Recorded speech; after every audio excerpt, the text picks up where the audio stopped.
मूर्तिशास्त्र आणि स्थापत्य आणि महाराष्ट्र महाविद्यालय निलंगा यांच्या संयुक्त विद्यमाने आज हे अधिवेशन इथे आहे आणि हे फार मला कौतुकास्पद वाटलं की निलंगा इथे त्यांनी हे अधिवेशन घेतलेलं आहे. निलंगा याचा प्राचीन इतिहास पण सर्वश्रुत आहे.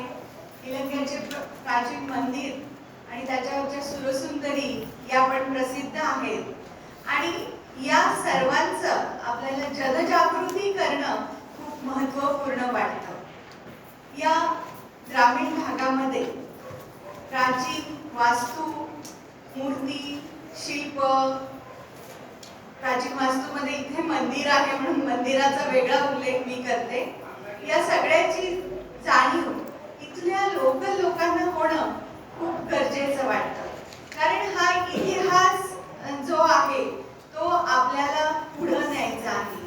परंपरागत हा इतिहास आहे आणि त्याचं जतन आणि संवर्धन करणं हे फार गरजेचं आहे, कारण या जतनाद्वारे आपल्या संस्कृतीची माहिती पुढच्या पिढ्यांना ही होणार आहे. आजच्या दोन्ही सेशनला अतिशय सुंदर असे व्याख्यान या ठिकाणी झालेले आहेत आणि त्यांनी आपल्या भारताचा इतिहास वेगवेगळ्या म्हणजे पुरातत्व शास्त्राचे वेगवेगळे जे अंग आहेत त्याच्यामध्ये मूर्तिशास्त्र आहे, मंदिर स्थापत्य आहे, लेण्या, चैत्यग्रह, विहार आहेत, स्तूप आहेत, मूर्ती आहेत. हे सगळं जे आपण पुरातत्व शास्त्राच्या अंडर त्याला अभ्यासत असतो आणि त्याचा मूर्तिशास्त्राचा आणि शिल्पांचा तसंच स्थापत्यशास्त्राचा अभ्यास स्वतंत्ररित्या करून इथे अधिवेशन घेतलं जातं हे खरोखरच खूप कौतुकास्पद वाटतं. याची गरज काय असा हा प्रश्न वाटतो, किंवा मूर्तिशास्त्र विषयक ही संस्था आहे मग मूर्तीच्या अभ्यासाची गरज काय. परंतु मूर्तीच्या अभ्यासाने अतिशय चांगल्या गोष्टी भारतभर निर्माण होतात. उदाहरणार्थ झालं तर सामाजिक अभिसरण हे एक महत्त्वाचा पॉइंट इथे मांडता येईल, कारण आपण म्हणतो की सूर्याची मूर्ती जी आहे, आता सूर्याचं दोन प्रकारे पूजन भागामध्ये व्हायचं, एक मंडल स्वरूपामध्ये आणि दुसरं मूर्ती स्वरूपामध्ये.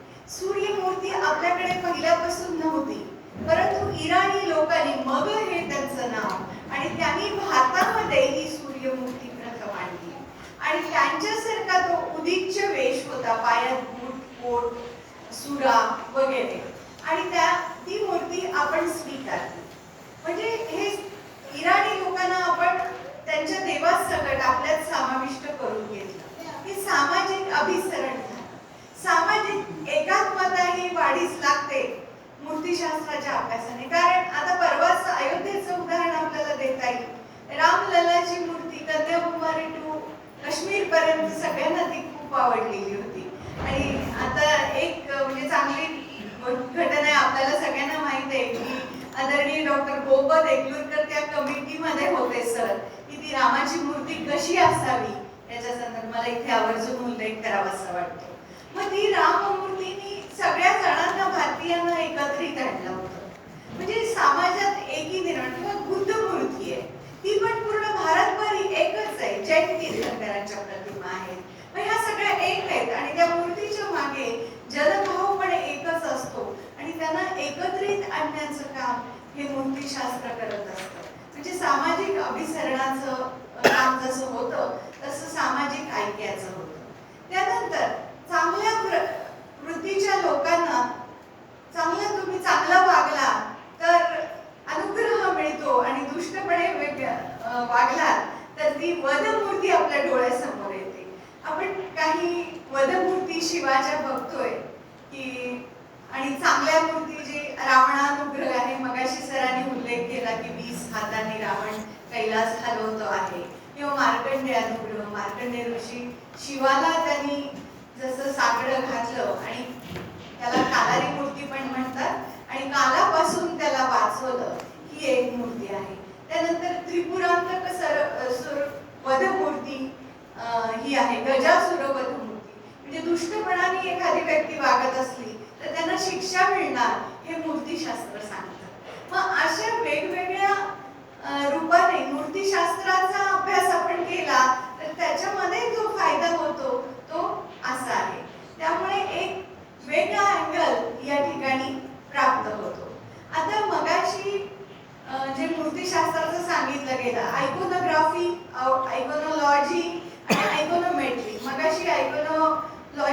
मगाशी आदरणीय डॉक्टर जामखेडकर सर बोलले होते, नुसतं मूर्तिशास्त्राचा अभ्यास आपल्याला वाटतोय तसा इतका सोपा नाहीये.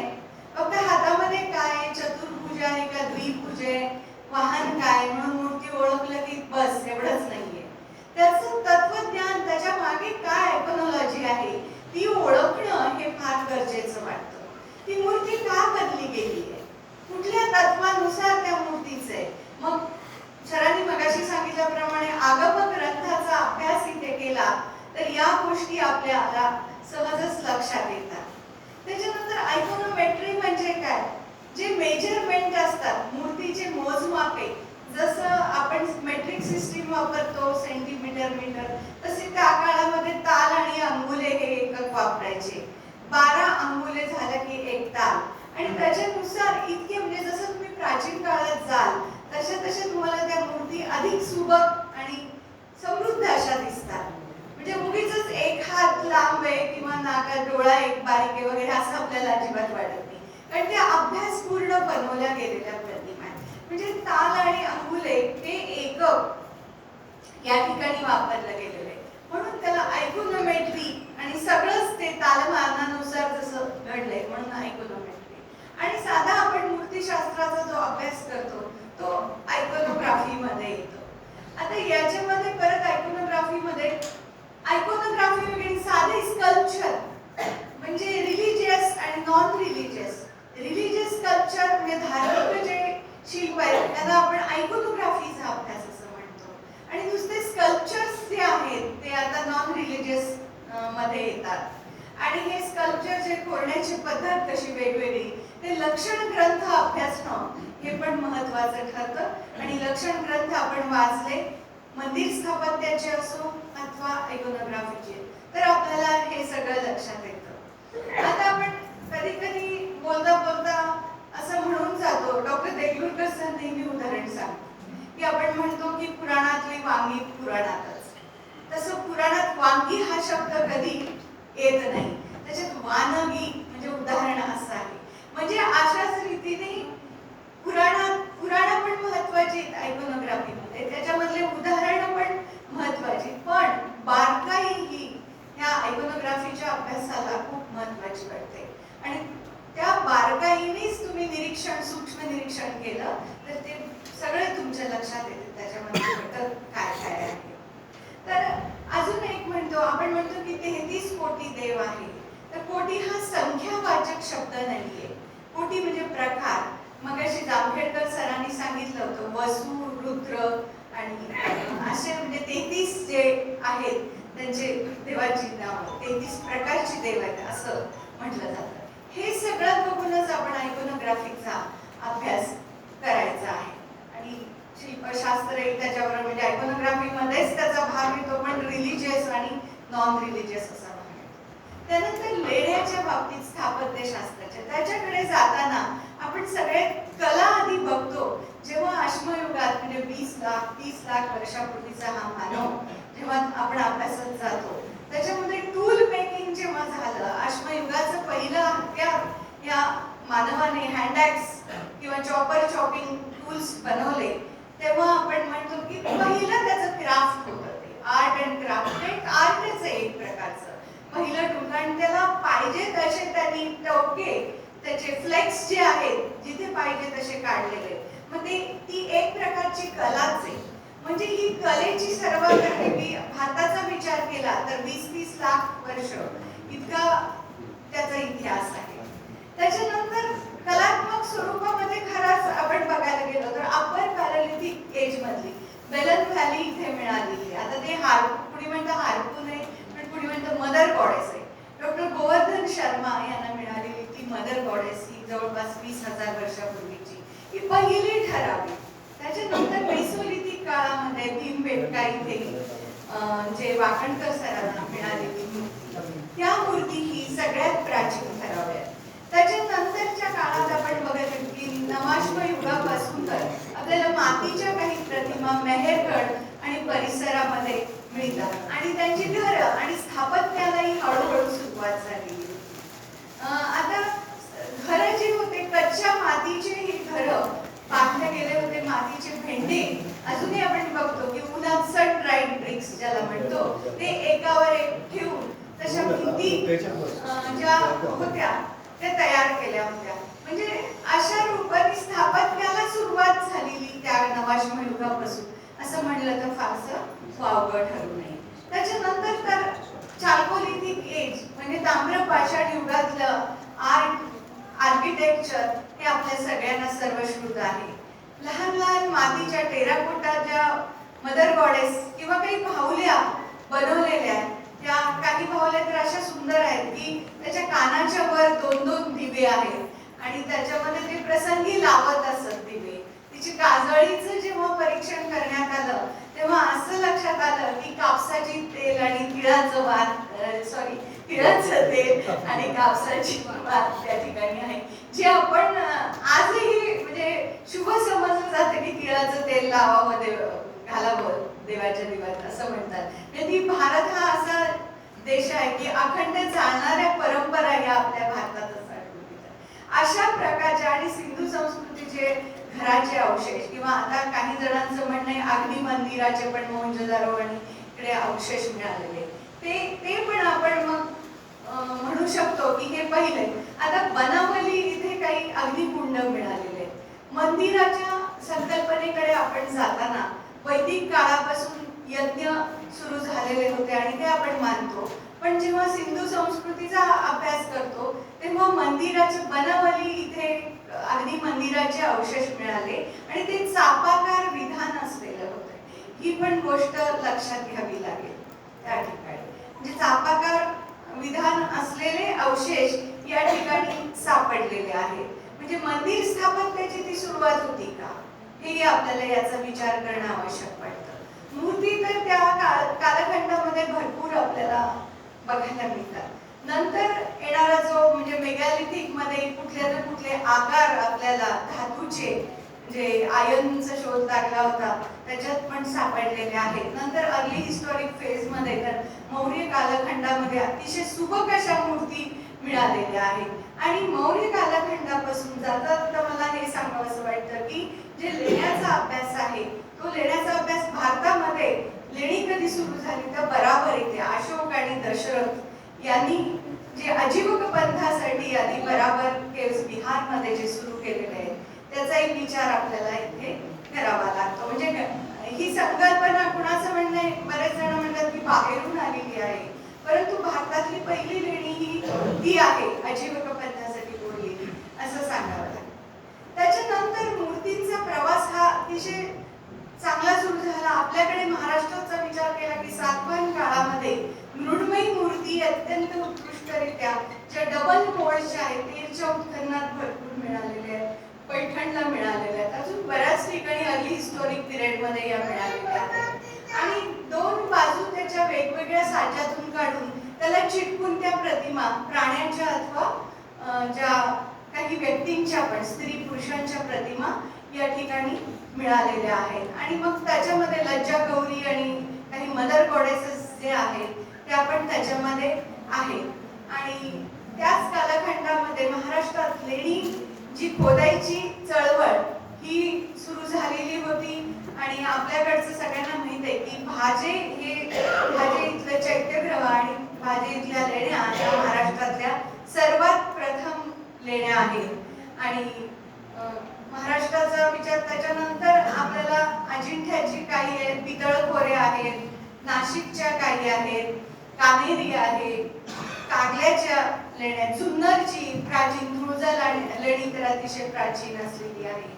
हे जे लेण्याही आपल्याकडे स्तूप आणि लेण्यामध्ये भरीव स्तूप असतात, कोरलेले स्तूप असतात आणि नुसते बांधीव स्तूप हे वेगळे असतात. कानेरीमध्येही आपल्याला भरपूर मोठ्या प्रमाणावर बांधीव स्तूप सापडलेले आहेत. हे सगळा जो आपला पुरातत्वीय प्रवास आहे, मूर्ती स्वरूपामध्ये स्तूप किंवा लेण्याच्या सोबत चैत्यगृह आहेत, विहार आहेत, स्तूप बांधीव स्तूप जे असतात ते सर्व विश्व मगाशी सरांनी दाखवलं होते सर्व विश्व एकत्रित करणार आहे. गौतम बुद्ध त्यांचे अनुयायी यांच्या जे त्यांचे अवशेष होते त्याच्यावर एक म्हणजे साध्या सोप्या भाषेत सांगायचं तर एक कठड्यावर ते एका करंडकामध्ये अवशेष ठेवले जाईल आणि त्याच्यावर आकारात माती, दगड, काही विटा ज्या असतील असा ढिगारा केला जाईल आणि त्याच्यानंतर तो ढिगारा लिंपून दगडांनी अथवा विटांनी त्याच्यावर हार्मिका, यष्टी, छत्रावली हे टप्प्याटप्प्याने केलं जाईल. लेण्यामध्ये फक्त कोरून काढायचे असतात स्तूप आणि त्याच्यामुळे वरच्या बाजूला हार्मिकेच्या खाली हा कलश ठेवला जाईल, कारण आतमध्ये तर ठेवू शकत नव्हते ते. आणि चैत्यगृहाची जी रचना आहे ती जो आकार त्याचा आहे तो गजपृष्ठाकार वरचा भाग आहे आणि चापाकार विधान आहे. म्हणजे मुख्य हॉल मध्ये जाण्यासाठी एक मुख्य रस्ता असतो आणि दोन्हीकडे दोन रस्ते जे असतात, जे स्तंभाच्या मध्ये प्रदक्षिणा पथ आपण म्हणू त्याला, दोन दरवाजे वेगवेगळे असतात आणि त्याच्यातून जाऊन प्रदक्षिणा ते घेऊ शकतात. म्हणजे नुसतं तुम्हाला तिथे समजा काहीतरी प्रवचन चाललेलं आहे मध्ये, मग त्यांना काही डिस्टर्ब नाही करता, तुम्ही नुसतं मागून जाऊन प्रदक्षिणा करून घेऊ शकता. असंही त्याच्या लेण्यामध्ये त्याचा पद्धत त्या प्रकारची वापरलेली आहे. याच्याशिवाय नुसते राहण्यासाठी विहाराची रचना असते आणि विहारामध्ये वेगवेगळ्या खोल्या असते ज्याला आपण म्हणतो त्या कोरलेल्या असतात आणि भिक्खूंना झोपण्यासाठी एक बेंच अशा दगडी तोही लेण्यामध्ये कोरलेला असतो. ह्या सगळ्या सोयी म्हणजे त्यांच्या तर गरजा अतिशय कमी असायच्या. एक फक्त कुंडी असायची त्यांचं वस्त्र ठेवण्यासाठी आणि एक तो दगडी बेंच, त्यांना एक चिवर, दोन चिवर आणि हातात एक कमंडलू किंवा आपलं नॉर्दर्न ब्लॅक पॉलिश वेअरचं जे NBPW आपण म्हणतो एक पॉट आहे असा उथळ वाडगा, एवढंच ते म्हणजे मौर्य काळामध्ये NBPW हे आलेलं होतं, एवढंच त्यांचं सामान या ठिकाणी असायचं. तर विहार म्हणजे राहण्याची जागा, चैत्यगृह म्हणजे जिथे स्तूप आहे आणि तिथे प्रार्थना केली जाते ती जागा, माटपगृह जे अन्न आणि याच्यासाठी असायचं, पाणपोढ्या असायच्या, बाहेर लेण्यामधून जे वरचं पाणी यायचं आणि ते साठवण्यासाठी खास नाशिकला अतिशय उत्कृष्ट सोय केलेली आहे. पावसाचं पाणी वापरण्यासाठी तिथे साठवून ठेवलं जायचं. त्यानंतर पिण्याच्या पाण्याचे टाके शुद्ध आणि चांगले व्यवस्थित वेगळे असायचे. अशी ही लेण्याची रचना महाराष्ट्रात जवळपास भारताच्या 80% लेणी आहे. आणि आपल्या सह्याद्री जो पर्वत आहे त्याच्या जे कातळामुळे हे सगळं शक्य आहे. म्हणून इतक्या लेण्याच्या बाबतीत जो प्रगती महाराष्ट्राने केली, त्या निसर्ग हा खूप लेण्याच्या पाठीमागे आहे असं म्हणल्यास वावगं ठरते. आणि सगळ्यात शेवटचं अतिशय सुंदर म्हणजे कैलास लेणं, ते नंतरचं आहे आणि अप्रतिम, त्याला तोडच नाही जगाच्या पाठीवर असं म्हणतात. तसं मगाशी पण त्यांनी उद्घाटनाच्या एका सरांनी सांगितलं होतं, आधी कळस मग पाया, आणि बाहेर त्यांना तो दगड काढून टाकायला किती कमी जागा होती बघा, फक्त समोरचं गोपुराखालचा एक दगड आणि पूर्ण जे चौकोनी त्या लेण्याभोवतीचं कोरून तो दगड, म्हणजे हजारो टन दगड कसा काढला असेल तेही आश्चर्य वाटतं तिथे. असं हे अप्रतिम लेणं होतं. मग मूर्तीशास्त्राच्या बाबतीत आपण बघितलं की गुप्त काळामध्ये अतिशय उत्कृष्ट मूर्ती घडवल्या गेल्या. त्या महाराष्ट्राचा विचार केला तर आपला वाकाटक काळ समकालीन होता आणि त्या काळामध्ये आपल्याला रुद्र नरसिंह वगैरे प्रभावती गुप्तांनी स्थापन केलेले अतिशय सुंदर मूर्ती रामटेक आणि परिसरात बघायला मिळतात. त्याच्यानंतरचा कालखंड हा महाराष्ट्राच्या दृष्टीने अतिशय उत्कृष्ट आहे. बदामी चालुक्याचे आणि कल्याणी चालुक्यांचं मध्ये राष्ट्रकूटांचा जो कालखंड आहे आणि सगळीकडे स्थापत्य कला, शिल्पकला विशेषतः ही अगदी उज्ज्वल पथावर गेलेली होती. त्यानंतर शिलाहार, कर्नाटकाचा पल्लव, चोल हे आहेत. होयसळांचं सुंदर शिल्प आपल्याला बघायला मिळतं. उत्तर चालुक्यात शिलाहार आहे, यादव आहे. या कालखंडामध्ये अतिशय सुंदर शिल्प आपल्याला पूर्ण आपल्या एरियामध्ये बघायला मिळतात. त्यानंतर मात्र शिल्प परंपरा ही थोडी खंडित झालेली होती. मध्य युगामधले इतके सुबक जे शिल्प होते ते बघायला मिळत नाही आणि अतिशय एकतर शिल्प बनवण्याचं जे काम होतं ते खंडवलं असं म्हणण्यास फार वेगळं ठरू नये आणि अतिशय कमी शिल्प बनले गेले मध्ययुगात आणि विशेष नंतर तर अगदी प्रपोर्शनल त्याचं काहीच राहिलं नाहीये.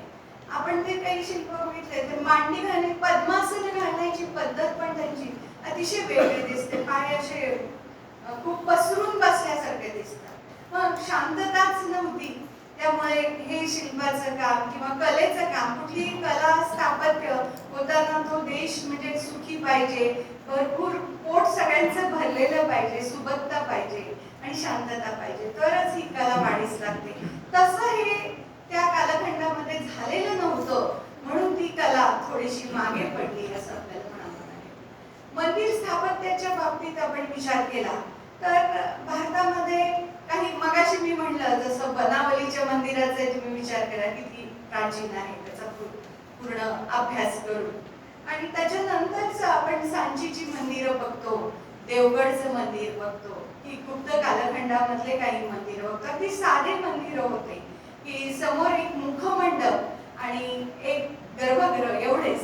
त्याच्यानंतर त्या मंदिराच्या मध्ये प्रदक्षिणा पथ हा आलेला होता. प्रदक्षिणा पथ आला आणि एकेका मंडपाची हळूहळू वाढ झाली. म्हणजे मुखमंडप, सभामंडप, अंतराळाचं एक पडलेलं होतं अंतराळ आणि मग गर्भगृह. नंतर आपण ओरिसा स्टाईलची मंदिरं बघितले तर त्याच्यामध्ये जगमोहन सभागृहाला ते जगमोहन म्हणायचे आणि नृत्य मंडप एक आलेला होता. आता मंदिराची विभागणी आपण कळसावरून करतोय की नागर शैलीची मंदिरं, जे कळस आहेत अगदी त्याचे रथ जे असतात ते पायापासून निघून अगदी अमलकापर्यंत जाऊन पोहोचणारे 3 रथ असलेले मंदिर, पंचरथ मंदिर, सप्तरथ मंदिर, अशा प्रकारचे जे मंदिर असतात. नागर शैलीमध्ये जे ओरिसाचे काही रेखा देऊळ आणि पिधा देऊळ असं केलं आणि खाकरा देऊळ असे प्रकार ओरिसा शैलीमध्ये केलेले आहेत. नागराच्या उंचीकडे जास्त लक्ष दिलं जातं.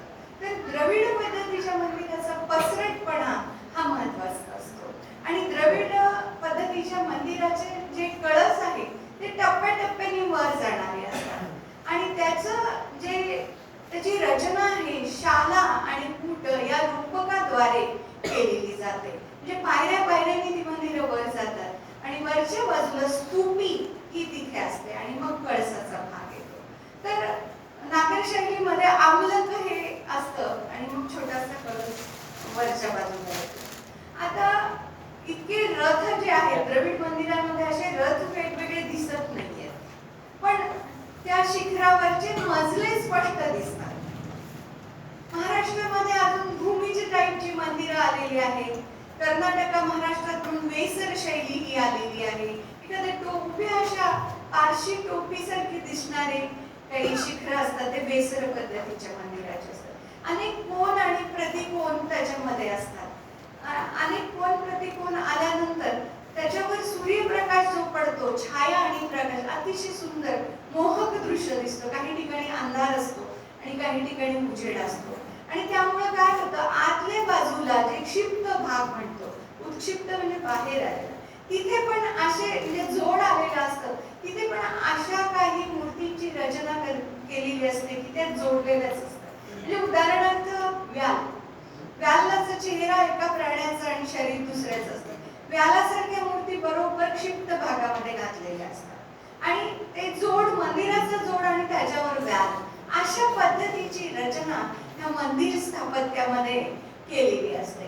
त्याच्यानंतर जी मंदिरं आपल्या महाराष्ट्रातली भूमीचे असं आधी म्हणायची अगदी भूमीतून एकदम ते वर आल्यासारखी वाटतात, पण तसं नसून त्याचं शिखर रचनेवरच त्याचं नाव ठरलेलं असतं. म्हणजे नाव कसं ओळखायचं तर शिखरावर.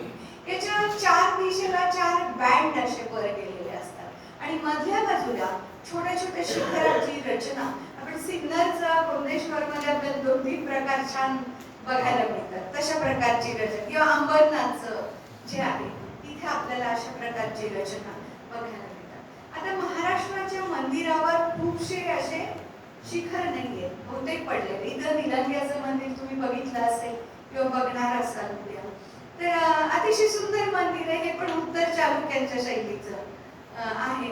आधी तिथे मुखमंडप होता पण आता दिसत नाही. आता नव्याने, मला खूप वाईट वाटतं या मंदिराकडे बघितल्यानंतर, कारण सगळीकडे त्यांनी स्तंभ नव्याने बांधलेले आहेत, रंग सगळीकडे देऊन टाकलेला आहे आणि नवीन शिखराची रचना त्यांनी केलेली आहे. तेवढं ते लोड घेणार नाही म्हणून वेगवेगळे स्तंभ त्याच्या भोवती बांधले गेलेले आहेत. असं करायला नाही पाहिजे खरं म्हणजे. आपण आपल्या सगळ्यांनाच हे वाटेल असं मला वाटतं. त्याच्यामध्ये आधी मुखमंडप होता तो, म्हणजे 1995 पासून मी इथे येते बघायला हे मंदिर. ते मंडप आता तिथे दिसत नाही. समोर एक नंदी मंडपाचे अवशेष होते, ते पण नाही आहे तिथे. मंडप मग गूढ मंडप आहे. मंडपाचे दोन प्रकार, एक उघडा मंडप असतो आणि दुसरा गूढ मंडप. तर निलंग्याचा हा गूढ मंडप प्रकारात मोडणार आहे. आणि मध्यभागी 4 सुंदर स्तंभ होते, ते पण आता बरेचसे चेंज आहेत आणि रंगशील आहे. आणि त्याला त्रिकुटेश्वर किंवा त्रिदल गाभारा असलेलं मंदिर म्हणतात. त्याच्यामध्ये 3 जे आहे अंतराळ आहेत आणि 3 गर्भगृह. ओरिजिनल हे मंदिर ब्रह्मा विष्णू महेशाचंच होतं आणि त्याच्यामध्ये थोडासा बदल आहे. देवीचं पण तिथे आहे. आता सर म्हणाले वरच्या बाजूला द्वार शाखेच्या वर ललाट बिंबावर एके ठिकाणी देवीचं जे आहे ते चित्र आहे. म्हणजे हे उत्तर चालुक्यांचंच मंदिर आहे. आता उत्तर चालुक्यांच्या मंदिराची ही वैशिष्ट्य जी आहे ती आहे की मुखमंडप असतो, सभा मंडप असतो, बहुतेक त्रिदल गाभारे आहे. उमरग्याचं पण जवळ एक मंदिर आहे, ते पण तसंच आहे. आणि मग अंतराळ आणि मुख्य गर्भगृह आहे. बाहेरच्या बाजूने या मंदिरावर स्तर आणि जे वेगवेगळे मोल्ड आहेत ते आहेत. म्हणजे कणी आहे, उपान आहे, पद्म उलटे, पद्म सुलटे. त्याच्यानंतर हा खालचा जो भाग आहे तो सोडला जंगेचा भाग येतो आणि या जंगेच्या भागावर मूर्तिकाम विपुल प्रमाणात जवळपास 346 काहीतरी प्रतिमा इथे होत्या. आता त्या बऱ्याचशा पडलेल्या आहेत आणि कमी आहेत. सुरसुंदरीची संख्या कमी आहे. इथे माणकेश्वर एक गाव आहे, त्याच्यावर त्या 346 होत्या. आता काही प्रतिमा सुरसुंदरीच्या त्या पडल्या गेल्या आहेत आणि त्या जागी आपल्याला काहीच दिसून येत नाहीये. आणि ह्या सुरसुंदरी आहेत ते निलंग्या मंदिराचं वैशिष्ट्य आहे. आपण मला वाटतं पोस्टरवर पण हे 2 सुरसुंदरी ज्या घेतल्या त्याच्यात कर्पूर मंजिरी आहे आणि जया आहे, शुकसारिका आहे. कर्पूर मंजिरी ही फार अतिशय सुंदर सुरसुंदरी असते. तिने केस धुतलेले, ती केस पिळत असते आणि खाली चातक पक्षी असतो. या चातकाला वाटतं की मेघ भरून आले आहे, आभाळ आलेलं आहे आणि पाऊस पडतोय आणि खालचं चातक असे चुरून उघडतो आणि ते पाणी टिपून घेतो. म्हणजे अशी संकल्पना त्याची आहे. आणि पद्मगंध आहे, हातामध्ये वेगवेगळे फुलं घेतलेले आहेत सुरसुंदरी. आणि याच्यामध्ये एक शिल्प महत्वाचं जे आहे गौरीचं शिल्प आहे. गोधा खाली पार्वतीचंच एक रूप असलेली गौरी आपल्याला चामुंडा आहे. गोधा बघितली की ती गौरी आहे हे आपण समजायला पाहिजे. असे सुंदर शिल्पांनी नटलेले हे चालुक्यकारी मंदिर आपल्याला इथे निलंग्याला बघायला मिळतात. पण महाराष्ट्रात विचार केला तर मराठवाड्याचा जास्त आपण विचार केला तर इथं उत्तर चालुक्यांची मंदिरं खूप मोठ्या प्रमाणावर बघायला मिळतात. कारण हे सगळं राज्य त्यांच्या आधिपत्याखाली होतं, मराठवाड्याचा भाग. आणि ती मंदिरं कळस तर त्याच्यावर नाही येत. काही आता होटलची मंदिरं काही चांगले स्टेट आर्किओलॉजीने त्याचं चांगलं कन्झर्वेशन केलंय. काही पण एका मंदिराचं राहिलंय, त्याची खूप तुटफूट झालेली आहे आणि ते पण मला वाटतं आता करतील त्याचं कन्झर्वेशन. तर उत्तर चालुक्यांच्या मंदिराचं हे वैशिष्ट्य आहे. आणि अनेक चांगले म्हणजे त्याच्याबरोबर शिलालेख मिळतात, त्यामुळे त्याचं डेटिंग करणं हे आपल्याला अवघड जात नाही शिलालेख असला तर. नाहीतर त्याच्या शैलीनुसार आपल्याला ते काढावं लागतं की हे मंदिर किंवा ही मूर्ती कुठल्या शतकातली आहे. असे हे मंदिर आणि मूर्ती किंवा स्तूप आणि जे चैत्यग्रह आहेत त्याचा आपण थोडक्यात आढावा इथे घेतला. आता आपल्याला पेपर पण विद्यार्थ्यांचे ऐकायचे आहेत, त्याच्यासाठी मी आता फार काळ इथे तुमचा वेळ घेत नाही. मला इथे बोलवल्याबद्दल मी सगळ्यांचे आभार मानते. धन्यवाद.